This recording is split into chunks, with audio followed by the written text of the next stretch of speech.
CUET start होने में सिर्फ 30 दिन बचे हैं। क्या फिर भी आप अपने डोमेन सब्जेक्ट के लिए अनप्रिपेयर्ड हो? Hello guys, this is Arpit Chaurasia and today we are going to discuss about the domain subject of CUET. तो आज के इस वीडियो में हम कवर करेंगे अकाउंटेंसी को, और उसके बाद धीमे धीमे हर एक वीडियो में हम एक एक सब्जेक्ट कवर करेंगे ताकि आपको प्रॉपर गाइडेंस मिल सके कि हर सब्जेक्ट में आपको कैसे क्या करना है। और क्योंकि डोमेन सब्जेक्ट हमारे लिए बहुत इंपॉर्टेंट है, ये हम 12th में भी पढ़ चुके हैं, 11th में भी पढ़ चुके हैं, और इसमें हमें 100% स्कोर के लिए प्रिपेयर करना पड़ेगा क्योंकि मेन कंपटीशन यहीं से स्टार्ट होता है। और अगर आप इसमें अगर पीछे रह जाते हैं तो आपका ड्रीम कॉलेज जाने में आपको प्रॉब्लम हो सकती है और आपका चांसेस कम हो सकते हैं। तो बात करें अकाउंटेंसी की, तो अकाउंटेंसी एक ऐसा सब्जेक्ट है सीयूईटी में जिसमें आपको थ्योरेटिकल क्वेश्चंस भी आएंगे और आपको न्यूमेरिकल क्वेश्चंस भी आएंगे। और ये क्वेश्चन मॉडरेट टू थोड़े से हार्ड हो सकते हैं, लेकिन ये अगर आप अपने अच्छे से आप अपने अकाउंटेंसी को प्रिपेयर कर लेंगे तो आपके लिए इजी टू मॉडरेट हो जाएंगे। तो चलिए स्टार्ट करते हैं। सबसे पहले हम देखते हैं कि इसका सिलेबस क्या है। तो इसके सिलेबस में हमें 5 यूनिट्स मिलती हैं, टोटल 6 यूनिट्स हैं, लेकिन जो लास्ट यूनिट है वो ऑप्शन में है। तो सबसे पहले हमारी यूनिट आ जाती है फर्स्ट, इसमें accounting for partnership. Unit second, reconstitution of a partnership firm. Unit 3, dissolution of partnership firm. और यूनिट 4 जो हमारी होती है वो है शेयर एंड डिवेंचर्स की। तो ये 4 यूनिट तो आपकी बहुत इंपॉर्टेंट है, इनको तो आपको प्रिपेयर करना ही करना है। उसके बाद आपको 5th यूनिट में चॉइस मिलेगी कि आपको फाइनेंशियल स्टेटमेंट के क्वेश्चंस अटेम्प्ट करने हैं या आपको कंप्यूटराइज्ड अकाउंटिंग सिस्टम का क्वेश्चन अटेम्प्ट करना है। तो एक बहुत अच्छी चीज़ है जो कि हमारे टाइम पे नहीं थी। हमारे टाइम पे ऐसी कोई चॉइस नहीं थी। हमारे टाइम पे सब हमें सारे यूनिट पढ़ने पड़ते थे, लेकिन अब आपके पास ऑप्शन है आपको क्या करना है। जैसे कि 12th में आपके पास ऑप्शन था, आपको फाइनेंशियल स्टेटमेंट के क्वेश्चन करने हो तो आप वो कर सकते हो, या आपको कंप्यूटराइज्ड अकाउंटिंग के क्वेश्चंस करने हो तो आप वो कर सकते हो। तो वैसे ही यहाँ पे भी ये सिस्टम इन्होंने कर दिया है जिसमें आप आराम से अपने पसंद का यूनिट अटेम्प्ट कर सकते हैं। शुरू के 4 यूनिट्स तो आपके 100% आपको अटेम्प्ट करने ही है, मैंडेटरी है। इसके बाद यूनिट 5th में आपको ऑप्शन मिलता है। तो मैं आप सभी को रेकमेंड करूंगा कि आप सारी यूनिट्स कवर करके चलो, जिससे कि अगर आपको बाय चांस कभी कोई प्रॉब्लम आए, अगर आपको यूनिट चेंज करना पड़े तो आप कर सकते हो। तो इसलिए आप ये 6 के 6 पूरे यूनिट्स को पढ़ो अच्छे से और इनको समझो। कंप्यूटराइज्ड अकाउंटिंग में भी इतना कुछ मुश्किल नहीं है, आसान है। एक बार आप देखोगे आपको अच्छा लगेगा, आप पढ़ लोगे उसको। तो एनसीईआरटी यहाँ पे जो मेन हमारी है, एनसीईआरटी बहुत इंपॉर्टेंट है। तो एनसीईआरटी की रीडिंग अकाउंटेंसी में भी ज़रूरी है, क्योंकि अकाउंटेंसी में कुछ चीज़ें ऐसी हैं जिनका फैक्चुअल डेटा उसमें ऐसा है जिसको याद करना बहुत इंपॉर्टेंट है हमारे लिए, और वो एनसीईआरटी में ही अच्छे से क्लियर है। और आपका जो प्रॉपर आंसर वगैरह होगा सब एनसीईआरटी से चेक किया जाएगा, गूगल से नहीं चेक किया जाएगा। तो यहाँ पे जो हमारा बेस है वो एनसीईआरटी है। हमारी जो डिक्शनरी, हमारा जो गूगल है, हमारा सब कुछ एनसीईआरटी है और उसी के हिसाब से हमें चलना है। और अगर कुछ गलती होती है, कोई ऑप्शन आंसर जिस पे कोई डिस्प्यूट आता है, तो उस पर एनसीईआरटी का ही वो जो आंसर होगा, एनसीईआरटी में जो लिखा होगा वही मान्य होगा। तो इसीलिए आप सभी को एनसीईआरटी बहुत अच्छे से करनी है। तो जैसे कि बाकी सब्जेक्ट्स में तो काफ़ी रीडिंग करनी पड़ती है एनसीईआरटी की, लेकिन अकाउंटेंसी में इतना नहीं करना पड़ेगा आपको। अकाउंटेंसी में आप 2 से 3 रीडिंग कर लोगे, आपको अच्छे से अकाउंटेंसी समझ में आ जाएगी। उसमें जितना भी फैक्चुअल डेटा होगा वो आपको सब समझ में आ जाएगा। और उसके बाद आपको करना क्या है, आपको ये जो लेक्चर और रिफ्रेशर है इसमें टाइम वेस्ट नहीं करना है। हाँ, अगर आप टीएस ग्रेवाल चाहो तो टीएस ग्रेवाल में आप जो छोटे छोटे क्वेश्चन है, एमसीक्यू बेस्ड क्वेश्चन है, उन्हें प्रैक्टिस कर सकते हो। बाकी आप रिफ्रेशर और लेक्चर्स में कोई दिमाग मत लगाना, क्योंकि लेक्चर्स का काम ही नहीं है। CUET is all about self study. तो सेल्फ स्टडी के बिना सीयूईटी में आप कुछ नहीं कर सकते, और लेक्चर देखना कहीं ना कहीं टाइम वेस्ट होता है। हाँ, अगर आपने कोई टॉपिक नहीं पढ़ा अपने 11th-12th में, या फिर आपको कोई टॉपिक अभी भी थोड़ा सा वीक लगता है, तो आप उसका लेक्चर देख सकते हो स्पेसिफिकली। लेकिन अगर आपको सब कुछ पता है, आपको बस रिवाइज करना है, तो उसमें आप लेक्चर ना देखो, आप अपना क्वेश्चन सॉल्व करो और उसके साथ साथ आप एनसीईआरटी रीडिंग करो। ठीक है, उसमें आपको कोई कॉन्सेप्ट नहीं स्किप करना है, सारे कॉन्सेप्ट देखने हैं, भले ही वो बॉक्स में हो या कैसे भी हो, कहीं पे भी हो, आपको सब चीज़ें देखनी है। और आपको मैं रिकमेंड करूंगा कि जो आपका फैक्चुअल डेटा है, जो भी आप उसमें एनसीईआरटी में देख रहे हो, उसको आप नोट डाउन कर लेना, क्योंकि वो बहुत इंपॉर्टेंट है। उससे आपको डायरेक्ट क्वेश्चन पूछ सकते हैं कि मान लीजिए जैसे कि उसमें पार्टनरशिप डीड में लिखा होता है कि अगर परसेंटेज का वो साइलेंट हो, कि अगर बाय चांस पार्टनर आपका जो है कंपनी से लोन लेता है या अपने फर्म से लोन लेता है, तो उसको बाय डिफ़ॉल्ट कितना पे करना पड़ेगा अगर कोई फिक्स रेट डिसाइडेड नहीं है। तो ऐसे आप क्वेश्चन पूछ सकते हैं। तो इसीलिए वो सब चीज़ें आप वो सारे परसेंटेज वो सब आप याद कर लेना और उसको नोट डाउन कर लेना, क्योंकि वो बहुत इंपॉर्टेंट है। तो ये चीज़ें आपको बहुत ध्यान रखनी है और इनको नोट डाउन कर लेना है। तो इससे आपका आधे से ज़्यादा चीज़ें क्लियर हो जाएंगी और आपको फिर कोई दिक्कत नहीं होगी, आगे कोई कन्फ्यूज़न नहीं होगी, क्योंकि आप एनसीईआरटी से पढ़ रहे हो और एनसीईआरटी का डेटा ही सबसे ज़्यादा जेन्युइन माना जाता है और वही सबसे ज़्यादा करेक्ट होता है। ठीक है, तो अब बात करें वेटेज की, तो वेटेज में हमारा पार्टनरशिप फर्म में भी सब मतलब यहाँ पे इक्वल वेटेज है। ठीक है, बात मतलब ऐसा नहीं है, इसमें जो भी टॉपिक लिखा हुआ है जो कुछ भी है, लेकिन सबसे ज़्यादा वेटेज जो हमारी है वो पार्टनरशिप फर्म से आती है, जैसे कि एडमिशन में, रिटायरमेंट में और डिसॉल्यूशन में।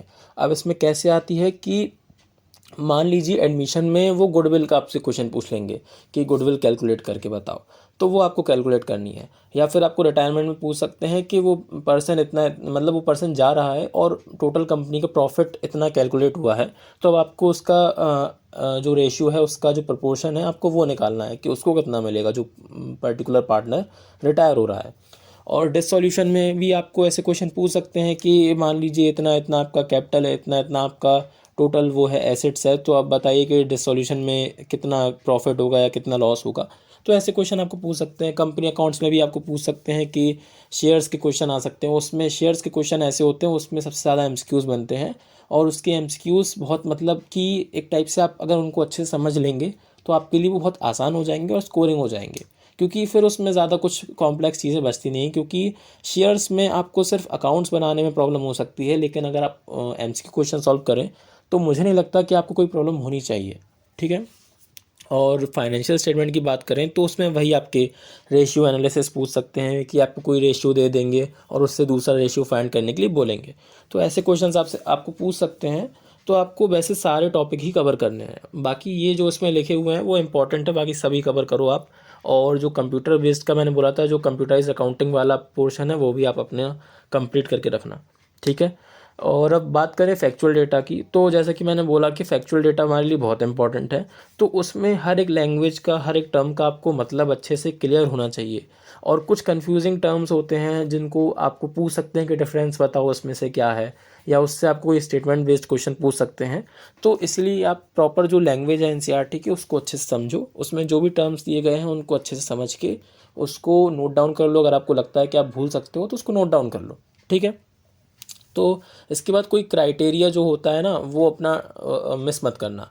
जैसे कि कई सारे क्राइटेरिया होते हैं कि बाय डिफ़ॉल्ट हमें कितना लोन पे इंटरेस्ट चार्ज करना पड़ता है, या फिर कितना हमें उसमें इंटरेस्ट ऑन कैपिटल मिलता है। ये सब उसमें प्रॉपर लिखा हुआ होता है कि क्या कैसा रहना है। ठीक है, तो उन सब चीज़ों को आपको प्रॉपर याद करना है, प्रॉपर समझना है कि क्या क्राइटेरिया है पार्टनरशिप के एडमिशन के टाइम पे, क्या क्राइटेरिया है जब वो डिसॉल्यूशन होता है या रिटायरमेंट होता है। उसका पूरा सीक्वेंस याद करो कि क्या होता है पहले, कि पहले सब टोटल प्रॉफिट एंड लॉस देखा जाता है, फिर टोटल बैंक बैलेंस सब कुछ ऐड करके ऐसे पूरा सीक्वेंस होता है। तो वो सब आप अच्छे से समझ लेना। ठीक है, third point, write down factual data, ये मैंने बता ही दिया है कि आप उसको राइट डाउन कर लेना। ठीक है, इसमें देखो अकाउंटेंसी में ज़्यादा कुछ है ही नहीं, मेन बस आपका यही सब है। एक न्यूमेरिकल एक थ्योरी है, उसको अगर आपने अच्छे से कर लिया तो बहुत आसान है अकाउंटेंसी, ये समझिए आप। तो अगर बात करें प्रैक्टिस न्यूमेरिकल्स की, तो इसमें आपको सबसे पहले तो देखो सिंपल अकाउंटिंग क्वेश्चंस, जो हमारे बेसिक बेसिक क्वेश्चंस है, जो आपको लगता है कि हाँ ये एमसीक्यू में मुझसे पूछ सकते हैं, या फिर इनका कैलकुलेशन मैं माइंड में कर सकता हूँ, क्योंकि क्वेश्चंस वही पूछे जाएंगे जो आप माइंड में अच्छे से जल्दी जल्दी सॉल्व कर सको। क्योंकि टाइम तो कम रहता है, अपन अपन को 60 मिनट में 50 क्वेश्चन अटेम्प्ट करने हैं। तो इसलिए हमें ऐसे ही क्वेश्चन मिलेंगे जो हम 1 मिनट के अंदर तुरंत माइंड में ही ओरली सॉल्व कर लें।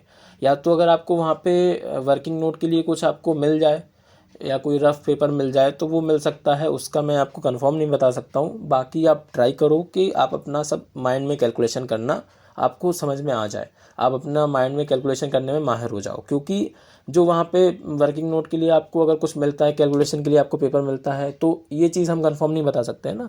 तो ये आपका हो भी सकता है, नहीं भी हो सकता है, हो जाए तो और अच्छी बात है, नहीं हो तो कोई बात ही नहीं है, क्योंकि हम प्रिपेयर्ड हैं।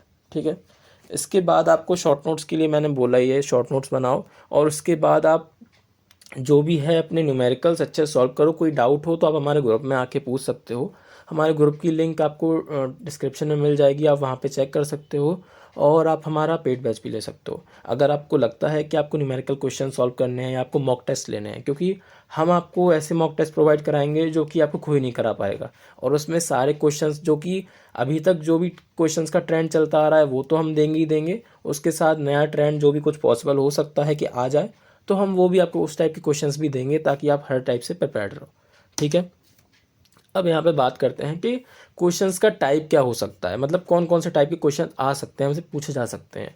तो सबसे पहले हमसे केस स्टडी बेस्ड क्वेश्चन पूछ सकते हैं कि पर्टिकुलर ऐसे ऐसा केस है, अब इसमें पार्टनर को कितना मतलब देना पड़ेगा, कितना लेना पड़ेगा, ऐसा कोई भी क्वेश्चन आपको पूछ सकते हैं।